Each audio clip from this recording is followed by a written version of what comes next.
What happens when a multi-billionaire, a woman who commands boardrooms and moves markets with a single phone call, breaks down in the middle of a humble diner?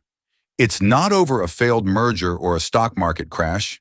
It's over a simple tarnished silver necklace worn by a waitress living paycheck to paycheck.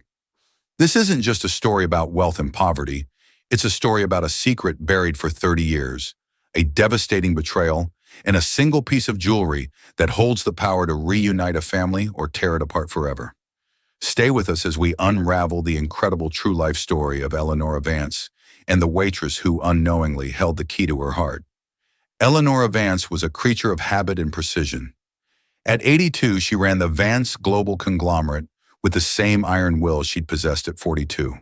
Her world was one of sterile boardrooms, sanitized private jets, and hushed conversations with men who managed fortunes larger than the GDP of small countries.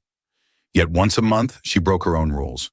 She would dismiss her driver, take a simple black town car, and visit the Corner Bistro, a quiet, unassuming restaurant in a part of New York City she rarely frequented anymore.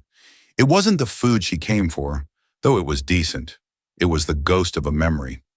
This was where she and her late husband, Richard, had their first real date. Back then, it was just a struggling diner, and they were just two ambitious kids with a dream cooked up in a garage. Now the garage was a global tech campus, and Richard was 10 years gone. The bistro was a time capsule, and sitting in her usual corner booth, Eleanor felt the suffocating weight of her empire lift, replaced by the heavier, sharper weight of grief. She traced the rim of her water glass, her mind drifting to Richard's laugh, the way he'd steal fries from her plate. "More water, ma'am?" Eleanor looked up, pulled from her reverie. A young woman, likely in her late 20s, stood by the table with a pitcher. She had a kind, tired face, her brown hair pulled back in a simple ponytail that had started to fray around the edges. Her uniform was clean but worn. Eleanor noted the slight tremor in her hand, the sign of a double shift, the exhaustion that clung to those who worked for a living, not for a legacy. "Yes, thank you," Eleanor said, her voice softer than her board members ever heard it. As the waitress leaned forward to pour the water, the lamplight from the fixture above caught something on her chest, a glint of silver. It was a necklace, long and delicate, tucked partially into the collar of her uniform. From the chain hung a small, uniquely shaped charm. It was a star, a locket fashioned into a five-pointed Polaris. Eleanor's breath hitched. Her manicured hand, adorned with a formidable diamond ring, flew to her own throat, where nothing lay but the crepey skin of old age.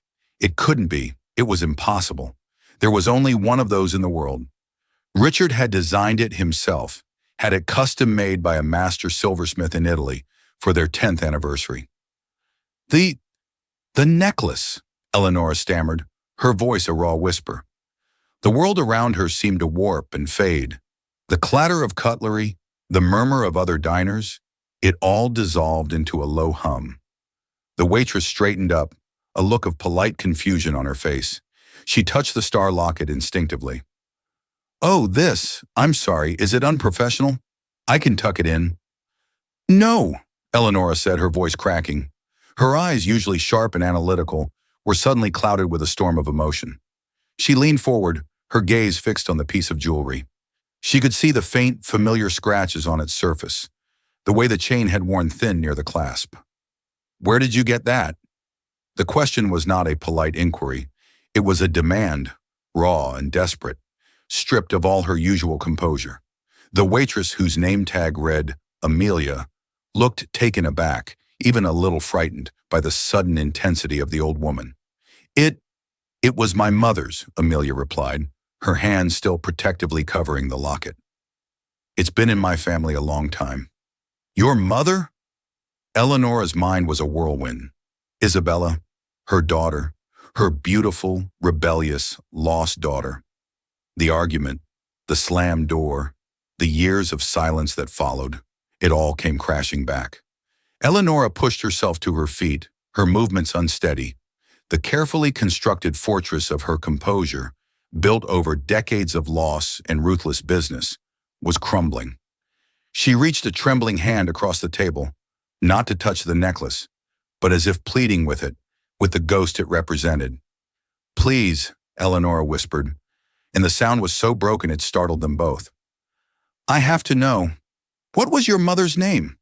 Amelia hesitated, her brow furrowed with concern. This elegant, powerful woman was visibly falling apart in front of her. Are you all right, ma'am? Should I get you some air? Her name, Eleanor insisted, her voice rising, drawing stares from the adjacent tables. A single tear, hot and heavy, escaped her eye and traced a path through the fine lines on her cheek. Then another, and another. The billionaire, the titan of industry, Eleanor Vance, stood in the middle of a cheap bistro and began to sob, a heart-wrenching, silent breakdown that shook her entire frame, all for a waitress's necklace. Amelia, stunned and overwhelmed, could only whisper the answer. Her name was Isabella Reed. Isabella. Eleanor's hand flew to her mouth to stifle a cry of pure, unadulterated anguish. It was her. After 30 years of searching, of hiring private investigators who came up with nothing, of nights spent staring at an empty nursery, here was the answer. In a bistro, around the neck of a tired waitress. Her granddaughter. The ride to Eleanor's estate was a blur of silence and disbelief. Amelia, who had called her friend to cover the rest of her shift, sat awkwardly in the plush leather seat of the Rolls-Royce Phantom, a vehicle more luxurious than any apartment she had ever lived in. Beside her, Eleanor Vance was a study in contained grief, her eyes red-rimmed but dry now, staring out at the city lights as if seeing them for the first time. They pulled through imposing wrought-iron gates and up a long, winding driveway to a sprawling stone mansion that looked more like a museum than a home. A uniformed butler, a man named Charles, who had served the Vance family for 40 years, opened the door, his face a mask of professional concern at the sight of his employer's disheveled state and her unexpected guest. Mrs. Vance, is everything all right? He asked, his voice a low, respectful baritone. Everything has changed, Charles, Eleanor said, her voice heavy with meaning. Please bring tea to the library for 2. The library was a room out of a dream, with floor-to-ceiling mahogany shelves, a rolling ladder, and the scent of old paper and leather. A grand fireplace dominated one wall, a portrait of a handsome, smiling man hanging above it. It was Richard. Eleanor sank into a deep armchair near the hearth. Please sit, she gestured to Amelia, who chose a stiff-backed chair opposite her, perching on the edge as if ready to flee. Ma'am, Mrs. Vance, I don't understand what's happening, Amelia began, her voice trembling slightly. Eleanor took a deep, shuddering breath. That necklace, she started, her gaze drifting back to the silver star. My husband, Richard, the man in the portrait, he had it made for me. There is only one in the world. It is a locket. Is there anything inside? Amelia's hand went to the locket. My mother told me never to open it. She said it would only bring questions I wasn't ready for. She hesitated, then her fingers found the tiny, almost invisible clasp. With a faint click, the star opened.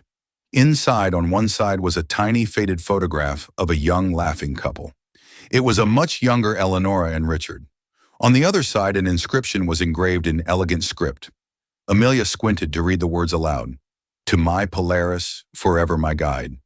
R.V. Her eyes widened as she looked from the picture to the woman in front of her, the connection finally impossibly clicking into place. Tears welled in Eleanor's eyes again. Polaris, the North Star. He always said I was his guide, the fixed point in his universe. She paused, gathering her strength. 31 years ago, I gave that locket to my only daughter, Isabella. She began to tell the story, her voice low and filled with a pain that time had not dulled. Isabella was her world, a vibrant, artistic, free-spirited girl who was the light of her and Richard's life. But as she grew older, she clashed with the rigid, high society world Eleonora was grooming her for. Then she fell in love.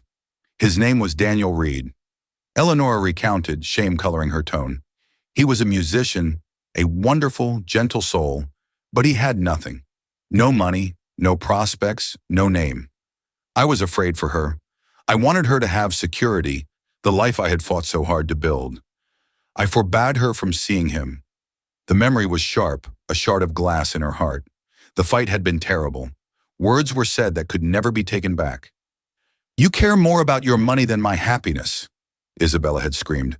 "You don't understand love, only contracts and acquisitions." She was 22, Eleonora whispered. She packed a bag that night. "I thought she'd be back in a day, a week at most, but she never came back. She just vanished." She looked at Amelia, her eyes pleading for understanding. "We searched for years. We hired the best people. It was as if she had disappeared from the face of the earth." Richard died without ever knowing what happened to his little girl. Amelia listened, her own history being rewritten with every word. Her mother, Isabella Reed, had raised her alone. She had been a loving but melancholic woman who worked as a freelance artist, always struggling to make ends meet.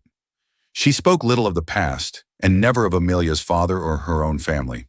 She had always said they had died in an accident. She had passed away from pneumonia 5 years ago, leaving Amelia with little more than a box of old sketches and the silver locket. "My mother, she told me my father gave her the locket before he died in a car crash, before I was born," Amelia said softly, the lies she had believed her whole life crumbling. She said her parents were gone too. She never wanted to talk about it. "Daniel Reed, did he die in a crash?" Eleonora asked, her heart pounding. Amelia shook her head slowly. "I don't know. My mother never used his name. I only know it from my birth certificate. She was always so sad. Now I think I understand why. She was alone. She cut herself off from you to be with him, and then she lost him too." The two women sat in silence, the chasm of 30 years of secrets and sorrow between them. In the space of an hour, a waitress had discovered her mother was the runaway daughter of a billionaire, and a billionaire had discovered her lost child had lived and died in obscurity, leaving behind a granddaughter she never knew she had. "You have her eyes," Eleonora said finally, a sad smile touching her lips. "The same fire." She leaned forward. Do you have any children, Amelia?" Amelia's guard, which had been up all evening, finally dropped. A genuine warm smile transformed her tired face. "Yes, I have a son. His name is Leo. He's 6. A great-grandson." The news was a balm on Eleonora's wounded soul, a new branch on a family tree she thought had withered. "I want to meet him," Eleonora said, her voice thick with emotion. "Amelia, I want to give you everything. Everything that should have been your mother's. Everything that is rightfully yours." But before Amelia could even process the offer, the doors to the library swung open. A man in a tailored suit with Eleonora's sharp features, but none of her warmth, stood in the doorway. Beside him was a woman dripping in diamonds, her expression cold and appraising. It was Julian Vance, Eleonora's son and the CEO of Vance Global, and his wife, Beatrice. "Mother," Julian said, his voice clipped and laced with suspicion as he stared at the waitress sitting in his family's library. "Charles said you had a guest. Who is this?" Julian and Beatrice Vance swept into the library like a pair of circling vultures. Julian, the younger of Eleonora's 2 children, had inherited her ambition, but not her sentimentality. He saw the world in terms of assets and liabilities. Beatrice, his wife, was a creature of society, her value measured in cooter and connections. Her smile never reached her eyes, which were constantly scanning for threats to her position. They both stopped short, their gazes falling on Amelia. They saw not a long-lost relative, but an anomaly, a disruption. They saw her worn polyester uniform, her cheap, sensible shoes, and the stunned expression on her face. Their eyes flickered to the tea service, then to Eleonora's tear-streaked face. "Mother, what's going on?" Julian demanded, his tone suggesting he was managing a corporate crisis, not a family matter. "Who is this woman?" Beatrice glided further into the room, her eyes narrowing as she took in the scene. She noticed the open locket in Amelia's hand. "My goodness, what a commotion.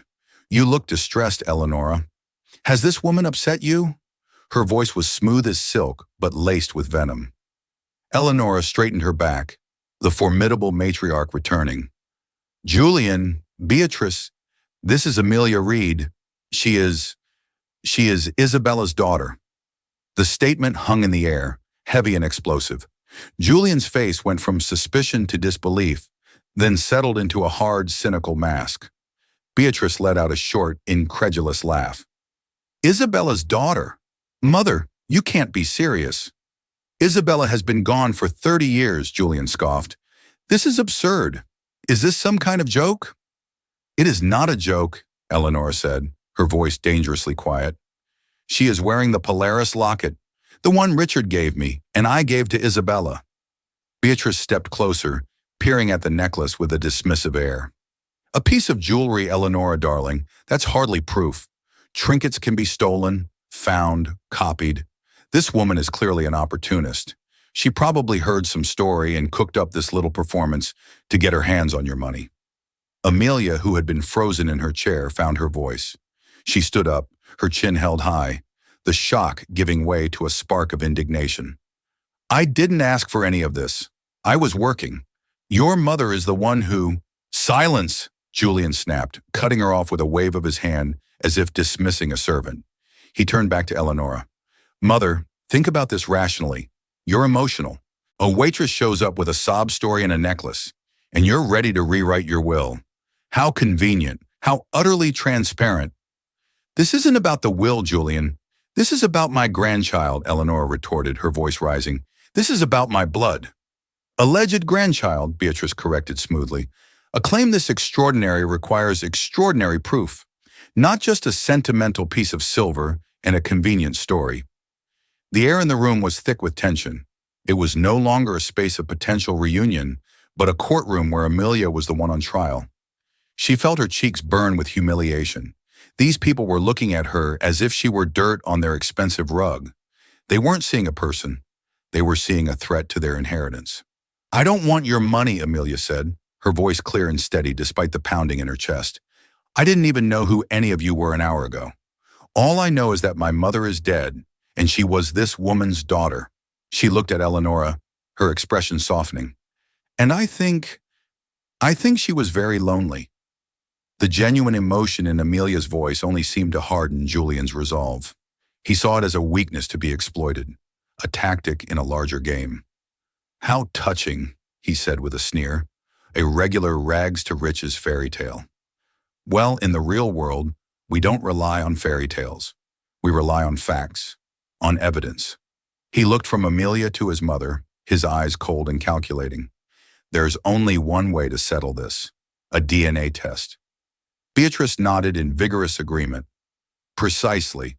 A clinical, scientific, undeniable DNA test. We'll have our family lawyers arrange everything. We'll use the most reputable lab. No room for error or fraud. The word fraud was directed at Amelia like a poisoned dart.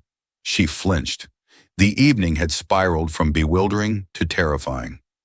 She had a son, Leo, to protect. The last thing she wanted was to drag him into this toxic world of wealth and suspicion. Eleanor looked at Amelia, her expression a mixture of apology and determination.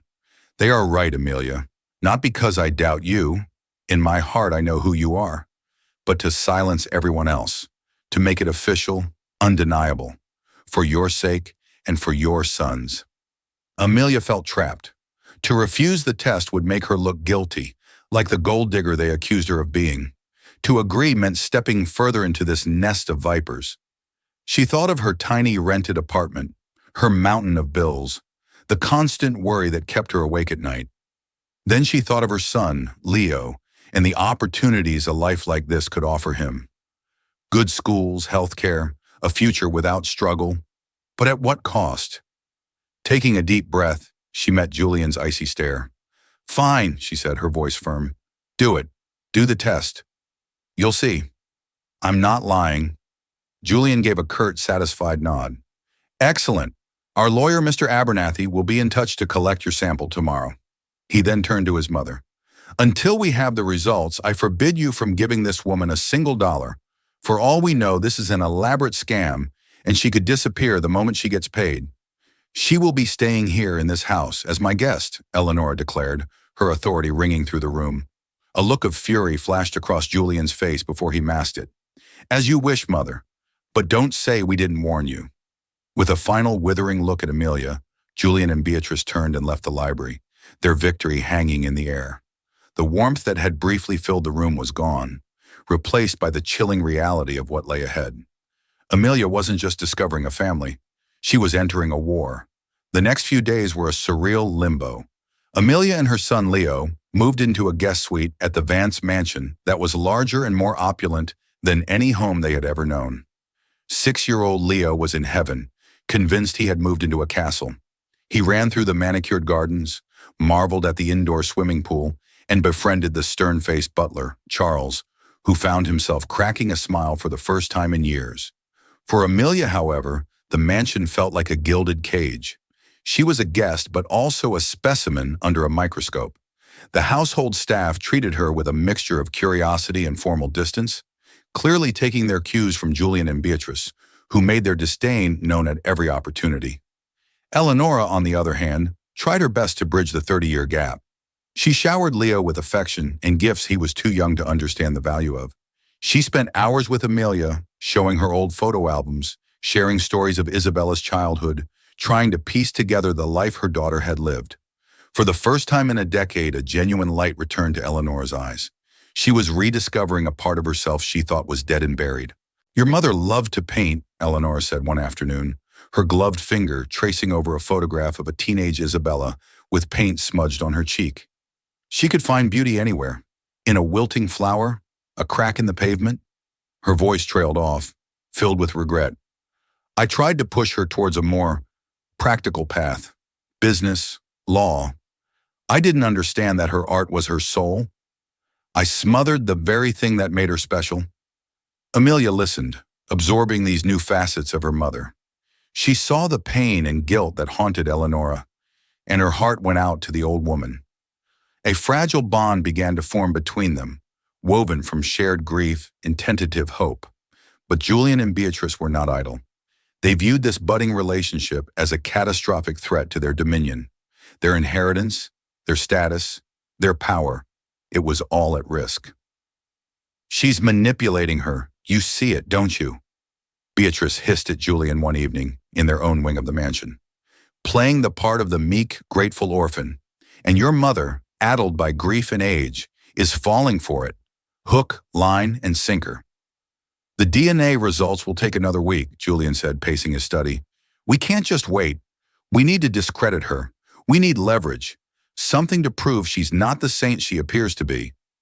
Beatrice's eyes gleamed with a cruel intelligence. "Everyone has secrets, darling, especially people who have had to struggle. They get desperate. They make mistakes." She picked up her phone. "I know a man, a private investigator, Robert Sterling. He's discreet, and he's very, very good at finding dirt. Let's see what skeletons this little waitress has in her closet." Robert Sterling was a man who operated in the city's shadows. Within 2 days, he began digging into Amelia Reed's life.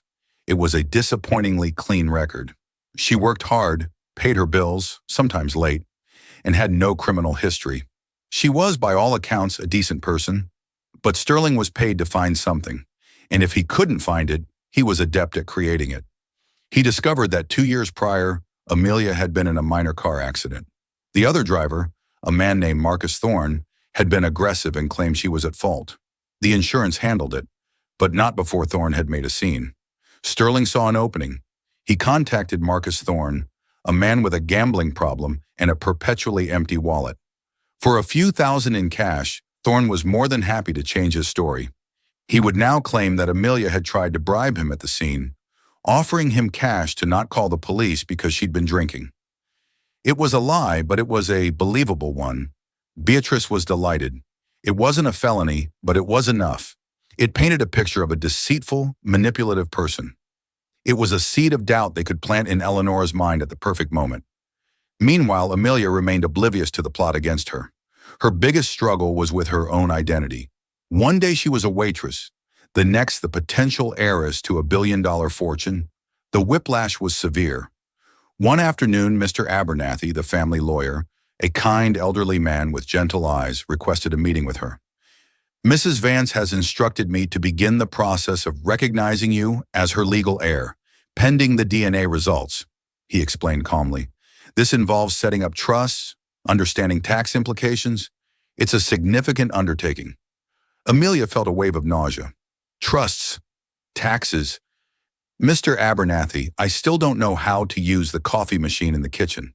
It all feels wrong, like I'm an imposter. You are not an imposter, my dear, he said gently.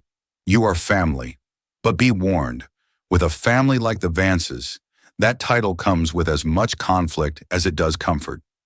Julian and Beatrice will not accept you easily. His words were prophetic. Later that day, Amelia was in the garden watching Leo play when Beatrice approached her, a false, sweet smile plastered on her face. Enjoying the grounds? Beatrice asked, her tone dripping with condescension. You and your son have certainly made yourselves at home. Leo loves it here, Amelia replied politely, refusing to be baited. I'm sure he does, Beatrice purred. Children love shiny things, and you, Amelia, seem to have found the shiniest toy of all. She leaned closer, her voice dropping to a conspiratorial whisper. A word of advice. Take a settlement. Eleonora will give you a few million to disappear. It would be enough to set you and your boy up for life. Take the money and run. Because if you stay, if you try to take what belongs to my husband, I will make your life a living hell. I will dig up every mistake you've ever made and broadcast it to the world. You won't just lose the inheritance, you'll lose your dignity too. The threat was undisguised, a declaration of war. Amelia stared at her, horrified but resolute. This isn't about the money for me. It's about my grandmother. Beatrice laughed, a sharp, ugly sound. Oh, you poor, naive girl. You have no idea what you're up against. She turned and walked away, leaving Amelia standing in the beautiful, sunlit garden, a cold dread seeping into her heart. The wait for the DNA results was now a ticking time bomb. The day the DNA results were due to arrive, the atmosphere in the Vance mansion was electric with tension. It felt less like a family home and more like the headquarters of two opposing armies waiting for a critical dispatch from the front line. Eleonora had requested everyone gather in the library, the same room where the drama had begun. She sat in her large armchair by the fireplace, Amelia and a quiet, nervous Leo on a sofa nearby. Julian and Beatrice took seats on the opposite side of the room, their posture rigid, their faces grim. Mr. Abernathy arrived precisely at 3:01 p.m. He was a man accustomed to high-stakes situations, but even he seemed to feel the oppressive weight in the room. He carried a single, sealed manila envelope. Good afternoon, he said, his voice a calm anchor in the stormy silence. I have the results from the lab. All eyes locked on the envelope. It contained more than just a scientific finding. It held the future of the Vance dynasty. Julian leaned forward, his knuckles white as he gripped the arms of his chair. Beatrice's painted smile was tight, her eyes like chips of ice. Amelia held Leo's small hand, her own palm sweating. Mr. Abernathy carefully broke the seal and pulled out a single sheet of paper. He scanned it, his expression unreadable. After a moment that stretched for an eternity, he looked up, his gaze settling on Eleonora. The analysis compared the DNA sample provided by Miss Amelia Reed with a sample from yourself, Eleonora, he announced formally. The results are conclusive. He paused for dramatic effect. The probability of grand maternity is 99 or 99999%. Amelia Reed is, without any scientific doubt, the daughter of the late Isabella Vance Reed and your granddaughter. A collective gasp went through the room. Eleonora closed her eyes and a single tear of pure relief rolled down her cheek. She reached a hand out to Amelia, her smile radiant. I knew it, she whispered. I knew it in my soul. Amelia felt a wave of vindication wash over her. She squeezed Leo's hand and smiled back at her grandmother, a genuine, happy smile. It was real. It was all real. Julian slumped back in his chair as if he'd been punched, a look of pure fury on his face. This was his worst-case scenario. But Beatrice was not defeated. She was prepared. This was the moment she had been waiting for. Well, Beatrice said, her voice cutting through the emotional moment like a shard of glass. That's settled, then. She stood up, a folder in her hand that Amelia hadn't noticed before. While we were all waiting for this oh-so-touching reunion to be confirmed, Julian and I thought it prudent to do our own due diligence, to understand exactly who we are welcoming into this family. Eleonora's smile faded. Beatrice, what is the meaning of this? This is a moment for celebration. Is it? Beatrice replied, her voice saccharine. Or is it a moment to face the truth? You see, Eleonora, you may have found your blood, but you have no idea who this woman really is. She opened the folder. We hired a private investigator, Robert Sterling, very thorough. She pulled out a document and began to read. Let's see. Amelia Reed, a string of low-paying jobs, constantly behind on rent. But this is the interesting part. 2 years ago, on May 14th, a traffic accident on a Brooklyn street. The other driver, a Mr. Marcus Thorne. Amelia's blood ran cold. She remembered the incident, the belligerent man who had yelled at her. According to Mr. Thorne's sworn affidavit, Beatrice continued, her eyes gleaming with triumph, Ms. Reed was erratic and smelled of alcohol. When he threatened to call the police, she offered him $500 in cash to forget the whole thing. An attempt to bribe a man to cover up a DUI. How resourceful. The accusation was a bombshell. It was a complete and utter lie, but it was presented with such authority, a sworn affidavit, that it sounded damning. That's not true, Amelia cried out, jumping to her feet. He's lying. The man was a maniac. He screamed at me, but I was not drinking. I never offered him money. Of course you'd say that, Julian chimed in, rising to stand with his wife. You're a born liar. Your whole life has been a struggle, scrounging for money. The opportunity arises. You try to lie and cheat your way out of trouble. It's in your character. Eleonora looked from Julian and Beatrice's smug faces to Amelia's panicked one. A flicker of doubt, a tiny poisonous seed was planted. She had been so blinded by hope, so desperate to believe in this fairy tale. Had she been naive? She thought of her own world, a world of contracts, betrayals, and ruthless ambition. People lied for far less than $1 billion inheritance. Amelia, is there any truth to this? Eleonora asked, her voice faltering. The question itself was a betrayal, and it shattered Amelia's heart. Tears sprang into Amelia's eyes, tears of hurt and fury. After everything, after the DNA tests, after opening her life to this family, to have her grandmother, the one person she was beginning to trust, look at her with suspicion, it was too much. You believe them, she whispered, her voice choked with emotion. She looked at Eleonora's conflicted face and saw that the seed of doubt was already taking root. The joy of the moment was gone, poisoned by a calculated lie. Beatrice had won this round. She had successfully turned a moment of reunion into one of accusation and mistrust. Amelia shook her head, a profound sense of despair washing over her. I can't do this, she said, her voice barely audible. She took Leo's hand, pulling him close. I don't want your money. I don't want any of this.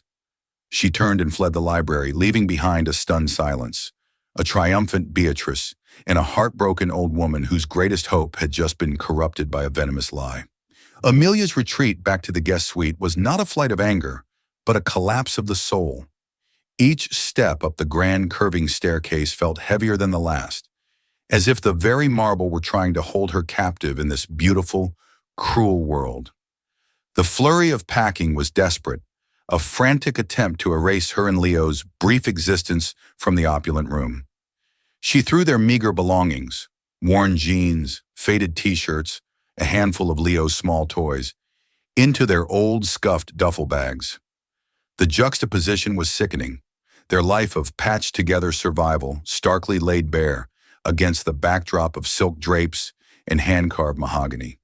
The luxurious room, which only hours ago had represented a dream of impossible security, now felt like a prison cell, its walls whispering judgments and its gilded fixtures mocking her poverty. Leo, his small face a mask of confusion and fear, clutched the magnificent, oversized teddy bear Eleonora had given him. The bear, a symbol of a grandmother's love, now seemed like a Trojan horse, a beautiful gift hiding a core of poison and mistrust. He watched his mother's tears fall silently, his innocent world fractured without his understanding why. We're going home, sweetie, Amelia choked out, her voice a fragile thread she fought to keep from snapping. Back to our real home. Her resolve was a cold, hard diamond forming in the crucible of her humiliation. She could endure poverty. It was an old, familiar coat she knew how to wear.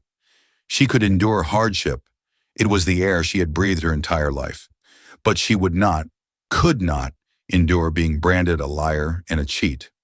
She would not allow her son to grow up in the shadow of a family that saw him not as blood, but as a liability, a pawn in their vicious games of inheritance. The brief, flickering moment of doubt in Eleanor's eyes, that was the mortal wound. It had severed the fragile, budding bond between them more cleanly and cruelly than any of Julian's calculated lies. Downstairs, the library had transformed from a sanctuary of reunion into a gladiatorial arena. The air, thick with the scent of old leather and rage, crackled with the force of their argument. "How could you?" Eleanor's voice, usually so controlled, was a raw, trembling fury. Her own heartbreak was rapidly crystallizing into a formidable anger. "You took a moment of pure, unadulterated joy, a miracle after 30 years of silence, and you deliberately, maliciously destroyed it. You poisoned it with your greed." "We revealed the truth," Julian shot back, his face a mask of cold indignation. He rose to his feet, pacing before the fireplace like a caged predator. "We are trying to protect you. This woman is a grifter. Her character is fundamentally flawed. Can you even begin to imagine the scandal when the tabloids get their hands on this? Billionaire's heiress in DUI bribery scandal. It would be a stain on the Vance name that would take decades to wash out. A name you and father built from nothing." "A name you seem to care about more than your own family," Eleanor retorted, her hands clenched into fists. "More than your long-lost niece? More than my one final chance at happiness? My primary duty is to this company, to this legacy," Julian thundered, his voice echoing off the high ceilings. "That is the single most important lesson you ever taught me. You cannot let this senile sentimentality cloud your judgment and put everything Richard and you built at risk. Not for some waitress who conveniently appeared out of thin air." Their venomous exchange was pierced by a soft, hesitant knock on the library door. It was Charles the butler, his posture impossibly correct, but his face etched with a deep, sorrowful gravity. "Mrs. Vance, I apologize for the intrusion," he said, his voice a low murmur. "Ms. Reed has packed her bags. She has called for a taxi and is waiting by the front gate with the young master." Eleanor's heart plummeted, the rage in her chest instantly extinguished by a tidal wave of sheer panic. She was leaving. The realization struck her with the force of a physical blow, stealing the air from her lungs. She was about to lose her family all over again. The first time was to a youthful, tragic misunderstanding. This time it would be to her own weakness, her own son's calculated cruelty. She had to stop her.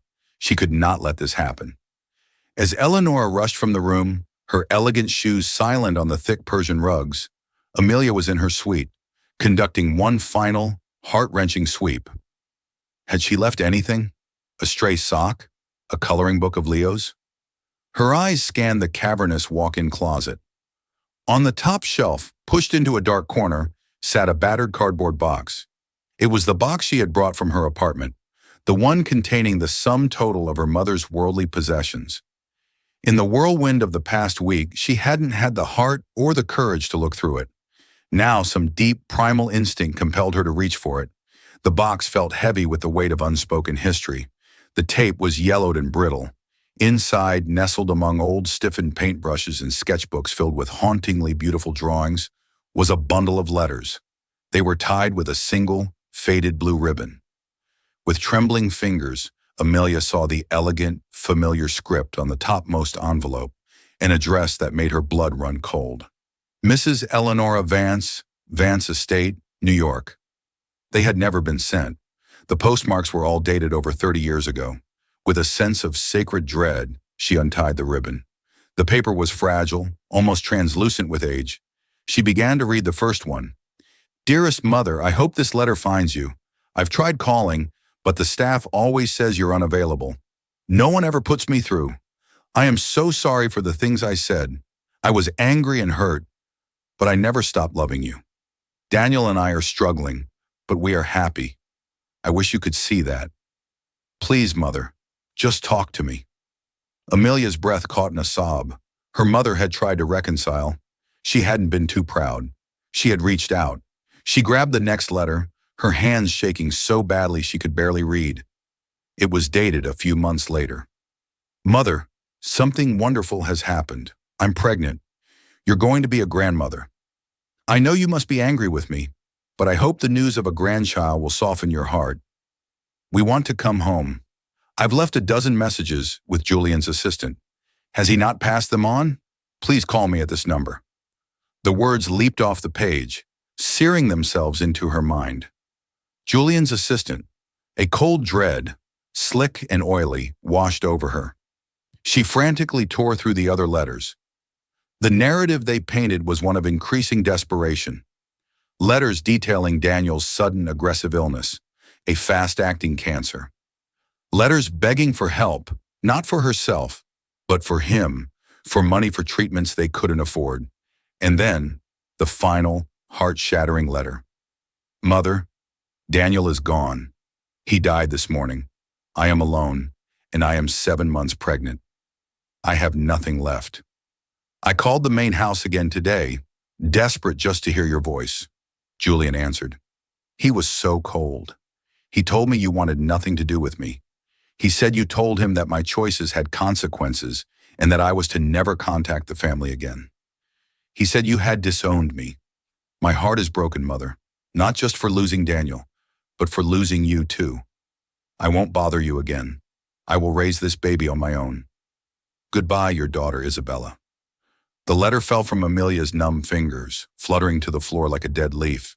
The world tilted on its axis, the sounds of the grand house fading into a dull, roaring silence. It wasn't a misunderstanding. It wasn't a tragic, youthful fight. It was a deliberate, calculated, monstrous act of sabotage. Julian had intercepted the calls. He had lied to Isabella, telling her she was disowned. He had lied to his parents, letting them believe their daughter had simply vanished. He had single-handedly orchestrated this 30-year tragedy to secure his position as the sole heir. At that exact moment, Eleonora burst into the room, her face a mask of panic and regret. Amelia, please, don't go. We can sort this out. I was wrong to doubt you. Please, forgive an old woman's fear. Her words died in her throat as she saw the letters scattered on the floor and the look on Amelia's face. An expression not of hurt or anger, but of cold, devastating, hollowed-out realization. Amelia didn't speak. She simply bent down, picked up the last letter, and handed it to her grandmother. Eleanor's hands shook as she took the fragile paper, her eyes scanning her dead daughter's final, desperate words. She read about the calls, the pregnancy, Daniel's death, but it was the paragraph about Julian that made her world collapse. The lie. The cruel, unforgivable lie. The son she had raised, the man she had entrusted with her empire, had not only allowed his sister to suffer and die in poverty and loneliness, but had actively engineered it. He had let his parents grieve for 3 decades over a loss that he himself had meticulously manufactured. A low, guttural sound of pure agony escaped Eleanor's lips. It was not a cry of grief, but the sound of a soul being torn in two. She looked up from the letter, her eyes once filled with doubt and then panic, now burned with a glacial, terrifying rage. She turned and marched out of the room, the letter clutched in her fist like a death warrant. Amelia followed, knowing this was no longer about her. This was about a 30-year-old crime that was about to be brought into the light. They found Julian and Beatrice in the main hall, standing by the door, smugly waiting for the problem to finally depart. Eleanora strode right up to her son and, without a word, slapped him across the face. The sound cracked through the cavernous space like a gunshot. "You!" she hissed, her voice trembling with a rage so profound it was almost silent. She held up the letter, shaking it in his face. "You did this. You let her die alone. You let us think she was gone. You murdered your own sister." Julian's face went bone white as he saw the letter, his eyes wide with the terror of a man whose darkest secret had just been dragged into the light. The mask of controlled indignation shattered, replaced by pure, cornered panic. "Mother, it wasn't like that. I was trying to protect you. From her. From them." "Protect me?" Eleanor's voice rose to a terrifying roar that seemed to shake the very foundations of the mansion. "You destroyed us. For money. For power. You are not my son. You are a monster. The truth was out, ugly, brutal, and undeniable. The foundation of the House of Vance had cracked open, revealing the unforgivable rot and betrayal that had festered at its core for 30 years. The aftermath of the revelation was swift and brutal. In the cold light of his treachery, Julian Vance withered. His denials were weak, his excuses pathetic. Beatrice, seeing her entire world of wealth and status evaporating before her eyes, tried to distance herself, claiming she knew nothing of Julian's decades-old secret. But Eleonora was finished with them both. "Get out," Eleonora commanded, her voice devoid of all emotion, save for a chilling finality. "Get out of my house. Mr. Abernathy will contact you tomorrow regarding your severance from the company and your disinheritance. You will receive nothing. You are no longer a part of this family." Julian and Beatrice stood there, stripped of their power, their future annihilated by a bundle of old letters. They left the mansion that day with nothing but their expensive clothes and the public disgrace that was sure to follow. The Vance Empire had a new direction, and they were not a part of it. In the quiet that followed their departure, Eleonora turned to Amelia. The old woman looked fragile, aged by the terrible truth. Yet there was a new clarity in her eyes. She walked over to Amelia and took both of her hands. "I am so sorry," Eleonora said, her voice thick with unshed tears. "I failed your mother, and I failed you by doubting you. Can you ever forgive me?" Amelia looked at the broken woman before her, the woman who was her grandmother, and saw not a billionaire or a matriarch, but just a mother who had lost her child. All the anger and hurt she had felt melted away, replaced by a deep, shared sorrow. "There is nothing to forgive," Amelia whispered, squeezing her hands. "You didn't know. We were both lied to." That moment by the fire was not an end, but the true beginning of their family. The legal formalities of the Vance fortune, the signing of papers and the restructuring of trusts, became a mere whisper in the background, handled with quiet efficiency by Mr. Abernathy. The true work was happening within the mansion's stone walls. The weeks that followed were a gentle unfolding, a slow and deliberate process of healing. The vast, silent halls, once monuments to wealth and loss, began to breathe again, filled with the echoes of Leo's joyful shrieks during games of hide-and-seek. Eleonora, Amelia, and Leo became a small, self-contained universe of warmth. Their days were spent not in boardrooms, but in the sprawling rose gardens, where Eleonora would point out the very same blooms she had shown Isabel as a child. She taught Leo how to play chess on a heavy marble board, her heart aching with a sweet sorrow each time he made a move that was so reminiscent of his grandmother's. For Eleonora, it was like watching a cherished ghost come back to life, not to haunt, but to heal. Amelia, in turn, discovered a legacy of her own. Unpacking her mother's old art supplies, she found a talent she never knew she possessed flowing from her fingertips. She sketched everything: the intense concentration on Leo's face as he chased butterflies, the rare, secret smile that would grace Charles the butler's lips, the profound peace on Eleanor's face as she slept in her armchair, finally unburdened. One crisp evening, with the scent of burning oak in the air, Eleonora found Amelia by the fireplace, the Polaris locket resting in her open palm, catching the firelight. "This locket," Eleonora began, her voice soft as velvet, "it holds more than a picture. It holds a promise, a tradition I dreamed of starting.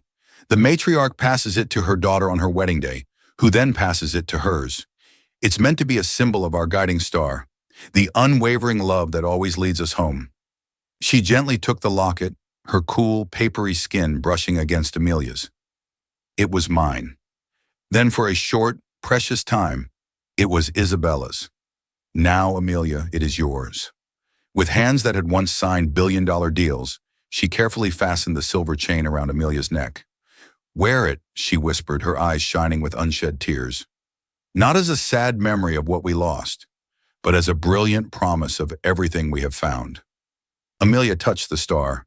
Its cool metal felt like a connection to the past, but as it warmed against her skin, it became an anchor to her present, her future. It was a legacy of strong women, a line she now proudly claimed as her own. The mansion itself had transformed. The cold, intimidating palace had thawed, becoming a home where laughter was the most valuable currency. The ghosts of the past had not vanished. Instead, they had taken their rightful places as cherished ancestors, their memories woven into the fabric of a new, resilient, and unbreakable family. For what is a fortune compared to a family reunited? Eleanor Vance, the woman who had everything, finally possessed the one treasure she truly needed. And Amelia Reed, the waitress who had nothing, discovered that her greatest inheritance was not the wealth, but the grandmother who had been waiting for her all along, guided home by the light of a silver star. This story is a powerful testament to the enduring strength of family and the healing power of truth. It reminds us that our most valuable treasures are not locked away in vaults, but are held within the bonds of love and forgiveness. If this journey touched your heart, share it with someone who acts as your own guiding star. For more stories that celebrate the incredible resilience of the human spirit, be sure to like, subscribe, and join our community. Thank you for watching.